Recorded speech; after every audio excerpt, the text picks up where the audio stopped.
Since we introduced Vision Zero in 2018, casualties in London have fallen faster than the national average as we work towards my zero target for 2041.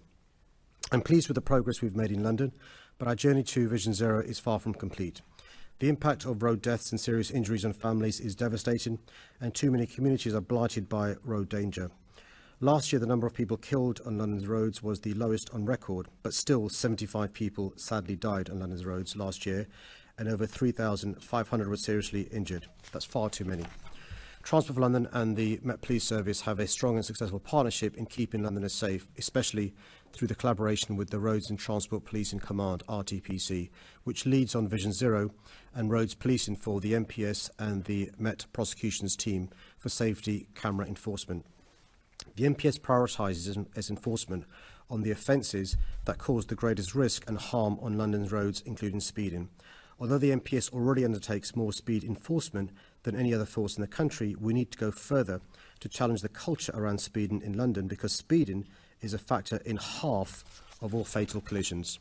TfL and the MPS are working to significantly increase levels of speed enforcement across London, building the capacity to enforce up to 1 million offences by 24-25 through a combination of on-street police enforcement and safety cameras, including the introduction of 5 new mobile safety cameras earlier this year. A significant progress has already been made, with the MPS dealing with 72% more speeding offences in 2021-2022 than the previous year. The RTPC also undertakes important community engagement on speed through roadwatch initiatives, where local residents have the opportunity to work side by side with police teams using speed detection equipment to identify speeding vehicles. This work is critical to achieving Vision Zero and my wider vision of a cleaner, safer and more sustainable London. As TfL currently funds around 65% of the total cost of the RTPC, it's vital, though, that TfL receives long-term funding certainty so it can maintain its investment in dedicated policing for London's roads and public transport networks. Thank you, Mr Mayor, and I would thoroughly agree with you about the need for sustainable funding from the government for Transport for London. This is really urgent work that needs to be paid for. It's more than 10 years since the Times journalist Mary Bowers was left in a minimally conscious state, facing the rest of her life in a care home after being run over by a tipper lorry twice. That was one of the catalyst moments 10 years ago to trigger the campaigner calls for safer lorries that you've done such welcome work on. Victims who suffer life-changing injuries, like losing a leg, tell me that they feel that their injury doesn't matter much to the police, and they're frustrated that an opportunity to learn and prevent future collisions through a thorough investigation gets lost. Between 2018 and 2020, the Serious Collision Investigation Unit investigated 62% of fatal collisions and just 4% of serious collisions on London's roads. So my question is, if you're going to meet your Vision Zero target, does the Serious Collision Investigation Unit need to be investigating more of the serious collisions, and would you commit to that?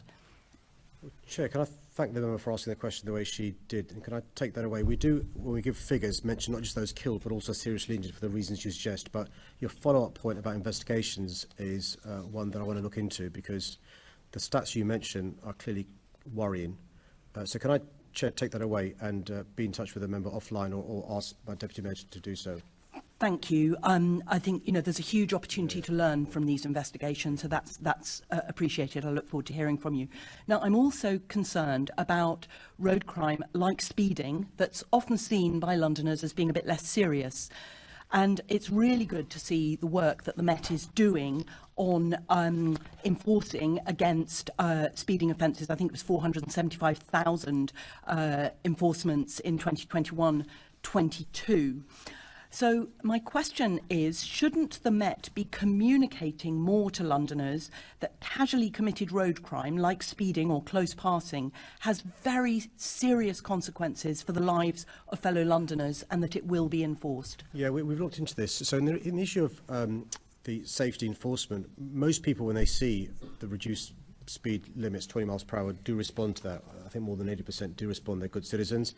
A small minority don't, and that's where enforcement is really important. So you're right about public information. I think I'm less concerned about there being not enough of that. I'm more concerned about the lack of, if people think there's no enforcement.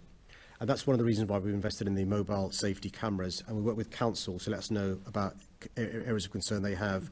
And also just to reassure you, I know it's no consolation for the victims of an RTA, but post an event, there is also a review done. If there's a particular part of an area where there's lots of incidents in relation to speed, and that's looked into as well. And so I take your point, but I think that issue is more about enforcement. They've only ever tweeted twice about Vision Zero, and that was 3 years ago.